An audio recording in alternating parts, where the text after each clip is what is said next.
So now what is it your girl's recording? Let's go ahead. Let's jump into this next damn reaction, shall we? Now, Casual Geographic, shout out to you. It's been a little lengthy minute since it is that you posted something. Let's go ahead. Let's jump into this. Why these fish belong in a horror movie more than sharks? And I don't want anybody to say this like, oh, there goes Ari's people. Y'all better not. Y'all better not. So without further ado, y'all, let's get into this next video, y'all. Let's do it.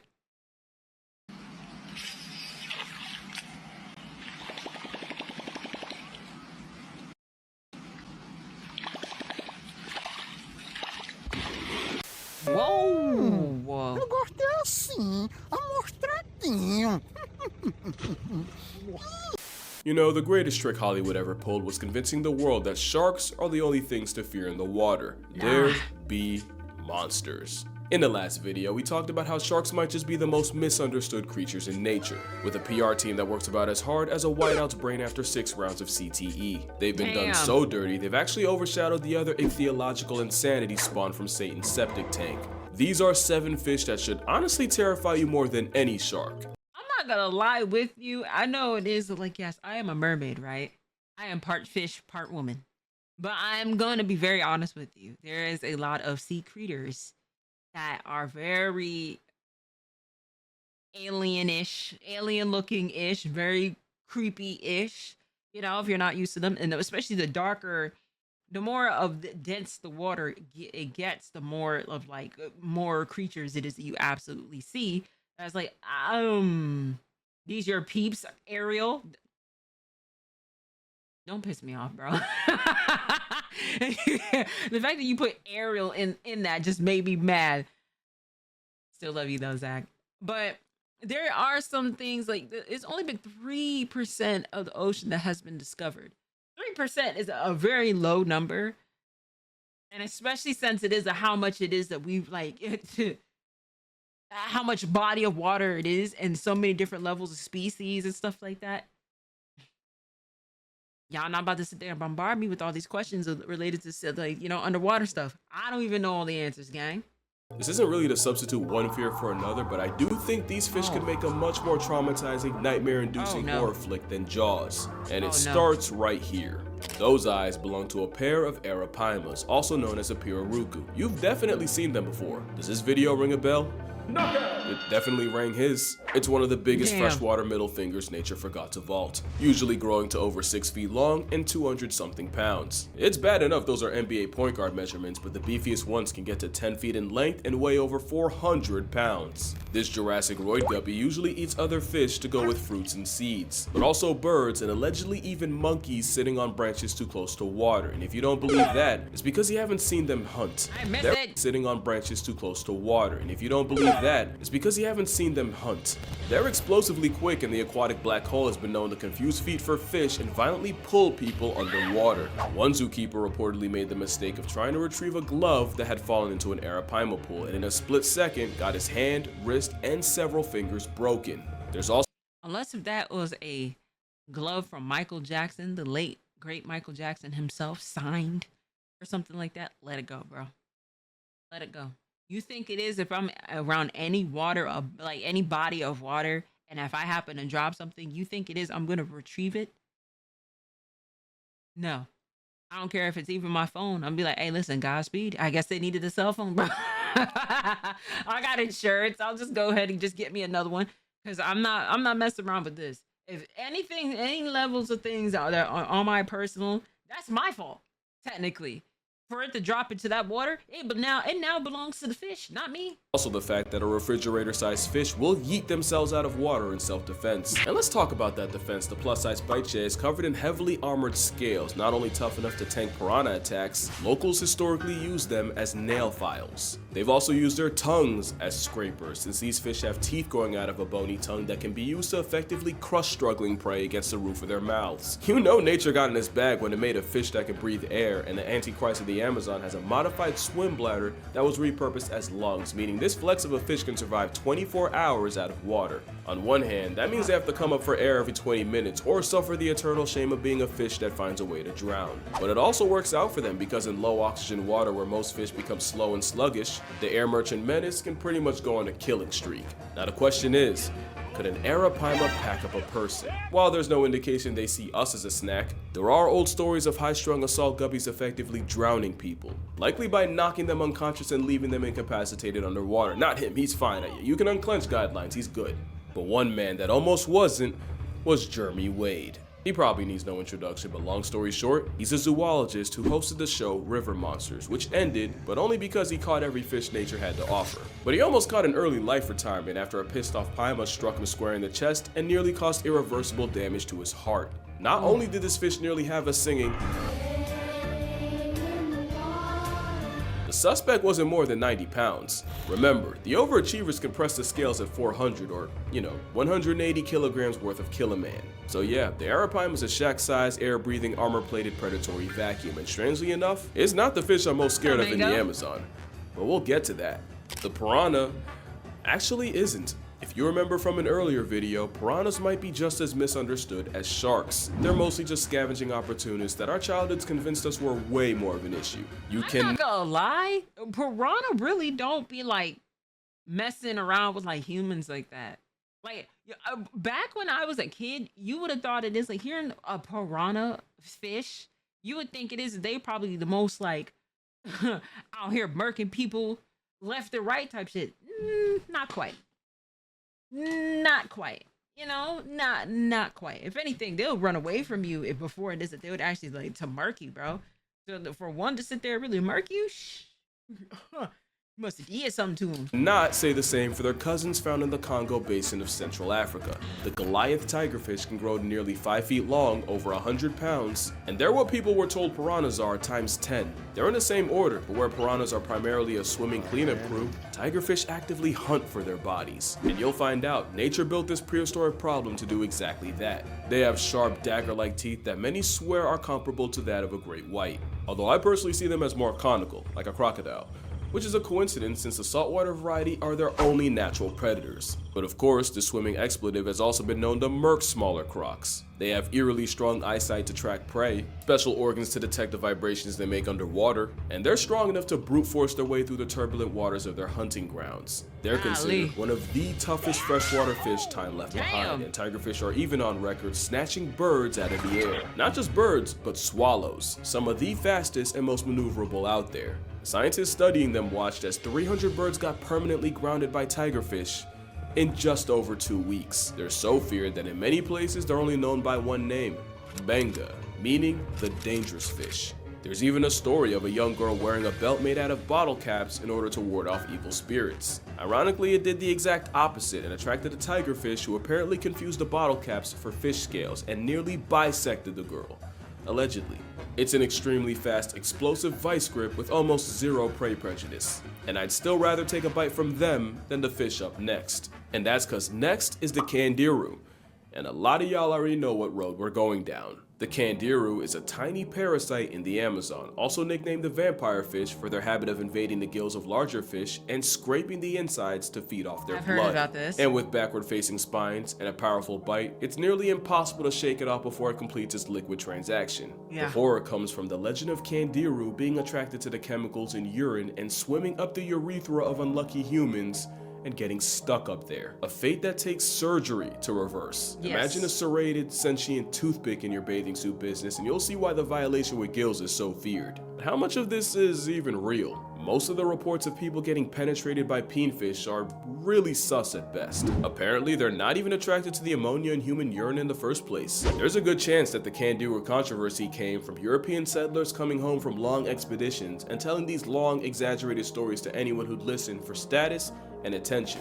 Yeah, but basically they were probably lying for clout. You have to remember, the whole piranha skinning a cow thing spawned from locals staging an event to impress the president. The truth is, your chances of peeing in the Amazon and getting frontal probed by a fish are about as much as you getting meal prepped by a shark or getting struck by lightning. Oh my bad, and getting struck by lightning. That being said, I'd rather get tag teamed by the pets of Poseidon and the forces of Zeus than have a bloodluster up my urethra, no Franklin. If the odds ain't zero, they're just too high for me. But I'll happily take a candiru to the mandiru, then run into aquatic op number 4. In fact, I'm so afraid of it, I actually had to break my own rule for this video. The Humboldt squid obviously isn't a fish, but it's the closest thing to a living nightmare on this list. Let's be clear, at 5 feet, about 100 pounds, Them things be huge, bro.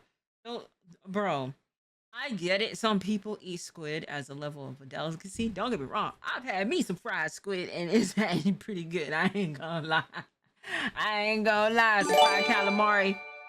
Ooh, yo, Jenna with the 5 gifted subs. I appreciate you. Thank you. Thank you. And we got one for Brave as well. You know what I'm saying? Like the sea turtle herself, the queen. You feel me? I love me some calamari. Don't get me wrong, especially fried calamari is so damn good. Squid is actually good if it's prepped correctly. If it's prepped correctly, it's really good. The only thing that I do not want to do, we're gonna work on the October's incentives once I'm done with the reactions. This is literally my first stream of October because I couldn't stream as yesterday. So I'm getting there. Just give me a second, y'all. But I like calamari. The only thing it is that I do not like is how it is that they prep it. How they go about like offing it, prepping it, and you know, getting the little ink ball out, all that. I don't like it. I don't want to go through the prep stuff. Cook it, do all that stuff, but you know, the back door and stuff like that. And then, you know, let me just go ahead and let me just eat my fried squid and call it a day. There are bigger squid. What sets Humboldts apart is they can hunt in packs of over 1,000. Yeah, that's 3 zeros like a Tony Snell stat line. Nicknamed Diablo Rojo, there are old fisherman tales of men falling overboard, getting swarmed, and never coming back up. There's also stories of them curiously approaching divers before flipping and trying to rip their masks off. But who needs stories when marine biologist Alex Kirstich can tell you about the time several homicidal squids grabbed him and attempted to drag him down into the dark maw of the abyss. It gets worse when you realize what exactly happens when a red devil decides to take you to hell. Humboldts aren't just highly intelligent, they're covered in tiny red chromatophores that they can use to rapidly change color in order to communicate with each other. It's like Morse code but for crippin' calamari. We don't know exactly what it means, but there's a good chance if a Humboldt confronts you and starts violently flashing red, it could be telling a bunch of others you can't see that you're free eats. So likely the last thing you'll see is pulsing red before you get eaten alive. It doesn't help that satanic cephalopods are known for speed eating and are notorious for stripping fish to the bones faster than fishermen can reel them. Add a beak that can easily slice flesh and a bite force that can reportedly crack bone, and I think you see why I'm not exaggerating when I say I'll deal with every other fish on this list than a pack of predatory color coordinating squid. And I don't care what logic says, there's no doubt in my mind this squid would eat a human if they thought they could. Why? Humboldt squid only live about a year. That rapid growth in a short time means they'll rarely pass up an easy meal, even if it's their own kind. Humboldts are highly cannibalistic, and they will not hesitate to turn on a weak or injured member of their own hunting party. There was a study done off the coast of Chile that found that out of over 2,000 squid, more than half held the remains of their own kind in their stomachs. It sounds to me that anything they see as weaker than them is something they can feed off, and the only saving grace for us is they usually only press things smaller than they are. But you don't even have to be seen as food for affiliated squids to be a problem. Like a true xenophobic, they react to most things they don't understand with aggression, and they've even attacked cameras and equipment and left them out of order. But to me, the most disturbing aspect of getting assaulted by squids is, even if you escape, if you panic and surface too fast, you can get the bends and past tense anyway. That type of psychological horror is what puts the Humboldt here, and wouldn't you know, emotional damage is another symptom of finding out about the next fish. Cause now we got the stonefish. Not one of, but the most venomous fish known to man. It's armed with verruco toxin, and symptoms of getting stung include crippling pain, shock, tissue death, and even paralysis. Between this or getting like getting shocked by a jellyfish, I'm cool off of that, bro. I'm cool. I can see why people don't want to like go near ocean, go near the shore, anything like that. I've told y'all on numerous occasions of like there are things in the shore that is in the water, but you don't see it. You don't see it because normally it is your foot is not. It shouldn't be penetrating enough for you to go ahead and get near them, but sometimes it is that you do. There are sea critters that's in the sand. And a lot of them are usually near the shoreline of where the water you know, ends, and then it's just sand by itself. They're usually in that region, but this type of fish, it is I've seen so many different reports on.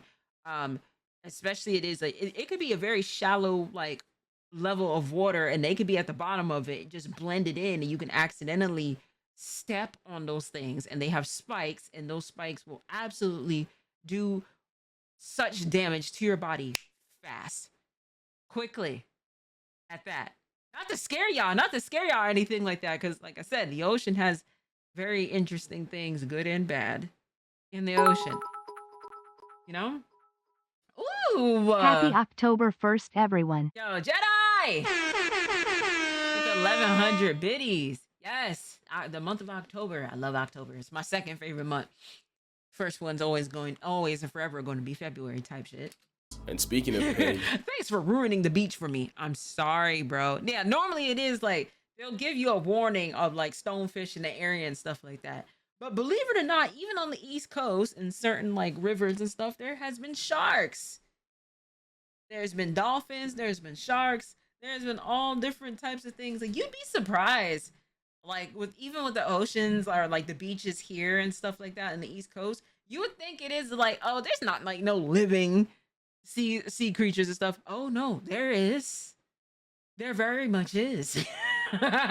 You can be in agony for over 12 hours, and it's enough of an eternal jihad to cause hallucinations. Anecdotally, there have been tourists who've stepped on a stonefish only to beg their doctors to chop off the whole foot. Then there's the added threat of, if you don't get out of the water quick enough, it won't even be the venom. You can get paralyzed and catch a stage fatality to drowning. Even if you survive, you can still suffer permanent nerve damage and severe muscle atrophy. But that all wouldn't even be that bad if the stonefish wasn't nature's manifestation of a dick move. The most venomous animals on the planet usually dress with bright colors to warn the rest of the population that they're packing. Yes. Stonefish decided to do exactly none of that, opposite. And instead cosplayed to blend in as a stone, only to mortally punish you for its camouflage. You see how it is? What's up, Babs?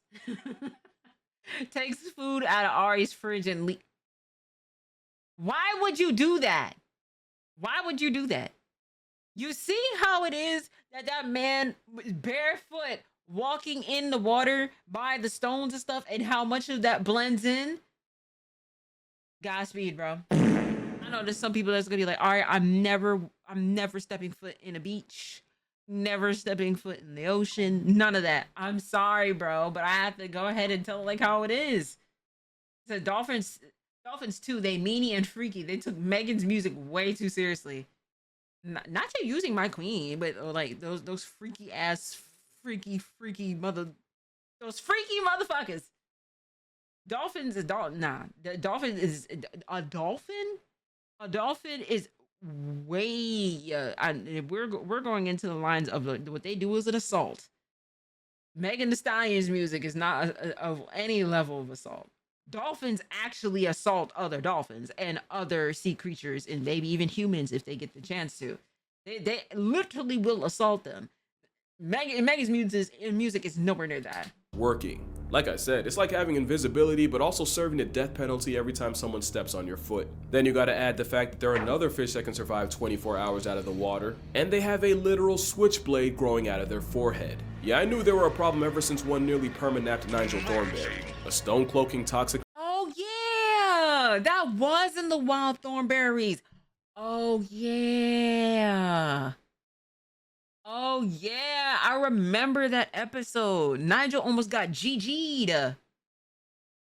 Takes eating utensils from Ari's kitchen and leaves to enjoy the stolen food provided by Babs. Why are y'all like this? Oh my god. Yeah, I forgot about this in the Wild Thornberries. If y'all remember this as a show, Nigel almost got packed up because of this damn fish. Minefield of misery, but with stonefish antivenom being the second most administered in Australia, today if you get stung, your chances of surviving are actually pretty good. Not like the next fish, because for this one, there is no antidote. The stonefish might be the most venomous fish, but the pufferfish is arguably the most poisonous thing alive. Quick rule of thumb on the difference: if it bites you and you die, it's venomous. If you bite it and you become a wuzz, it's poisonous. And few things are more poisonous than puffer tetrodotoxin, which is 1,200 times more of a death sentence than cyanide. Tetrodotoxin interferes with signals between nerves and muscles, causing muscle paralysis and a total shutdown. And of course, the fugu blowfish is considered a delicacy, but if the chef misses a single cut even by a little, you're instantly on the clock. You won't know that happened until your face goes numb and your lips and tongue get this weird prickling feeling.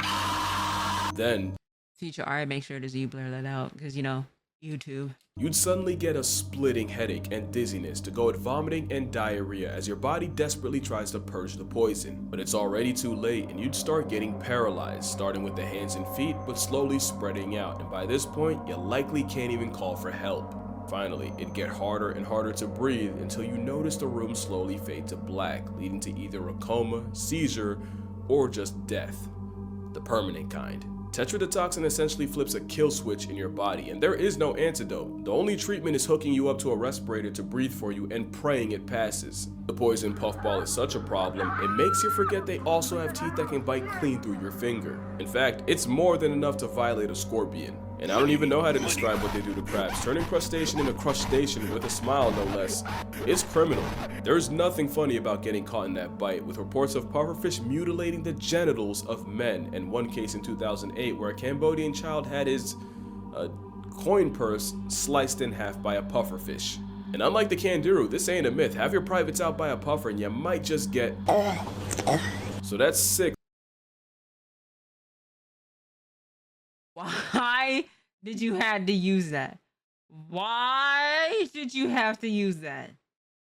Look at Mrs. Puff being the bad prickly. Yeah, right, like golly. 6 of the Sinister 7, but before we get to the last one, we got honorable mentions. The fact that there's a fish that weaponized electricity enough to decommission a caiman and we just accept that is kinda crazy. And the thing is, it might not even be the voltage, but it's getting knocked out in shallow water that'll get you. Swordfish are one of the fastest things in the sea. They also have a built-in melee weapon equipped capable of inflicting life-altering harm. In 2015, a Hawaiian man was fatally struck in the chest while trying to catch one. Another man in Malaysia bled to death after a swordfish yeeted itself out of the water and also RNG'd him in the chest. Swordfish are also on record shanking sharks and even bleeding out sea turtles. The sheep's head fish. Really only because of that mouth. Trypophobics be damned. The Titan triggerfish is a highly aggressive honey badger with gills capable of dishing out severe injuries with the same teeth they use for crunching coral, sea urchins, and even a crown of thorns starfish. The trigger might as well be named after their temper, and this 1.5-foot vibe check is a big reason why beginner divers never go back in the water. Speaking of big, the Goliath grouper. At 8 feet up to 800 pounds, the fish the size of a small car feels more like a leftover Jurassic prop. Lucky for us, most divers describe it as a gentle giant with the temperament of a St. Bernard. Although a St. Bernard didn't allegedly swallow an entire kid in the Florida Keys.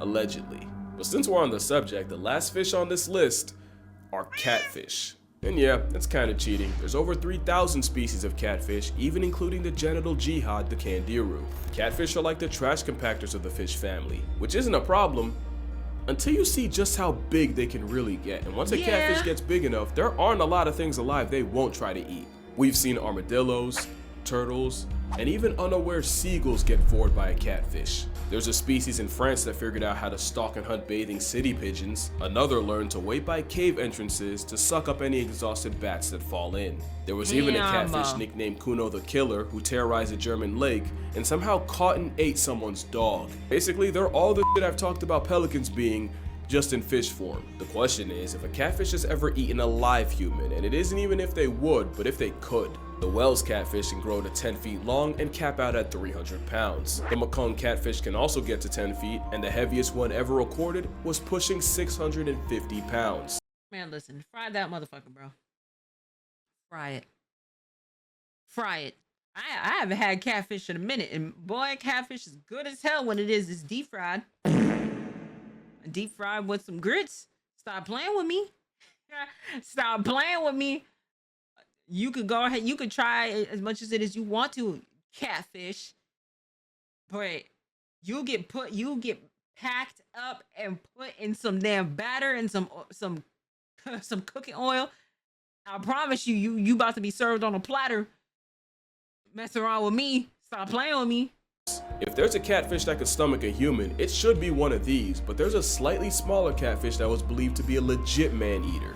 In the late 90s and early 2000s, a series of fatal attacks on people in the Gully River had people convinced there was something in the water hunting humans. In these attacks, victims were suddenly pulled underwater in front of people, only for their bodies to never be recovered. In 2007, Atal Kumar was swimming with friends when he was violently dragged underwater, and while he was never seen again, friends caught a glimpse of something that they could only describe as an elongated pig. Crocs and bull sharks were considered, but the prime suspect ended up being the goonch. At about over 6 feet, 200 pounds, the goonch is usually smaller than the whales. Damn, that's a big fish. But it's feared that the practice of burning funeral pyres by the river led to the equal opportunists developing a taste for human flesh.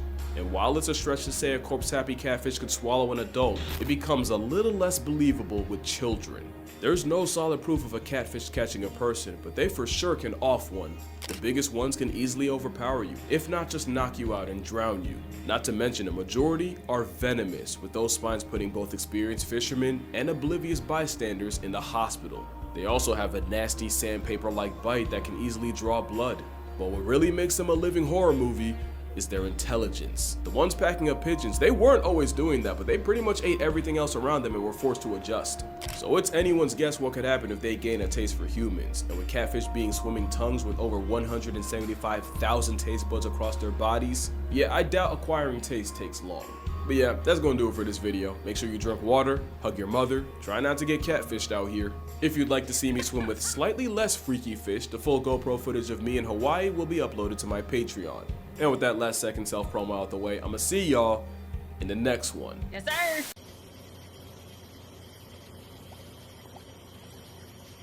You blowing her bubbles? I'm gonna keep my comment to myself. I was gonna say something, but you know what I'm saying? I'm not gonna say it. Watching that, I was like, oh, that's interesting. That doesn't scare you.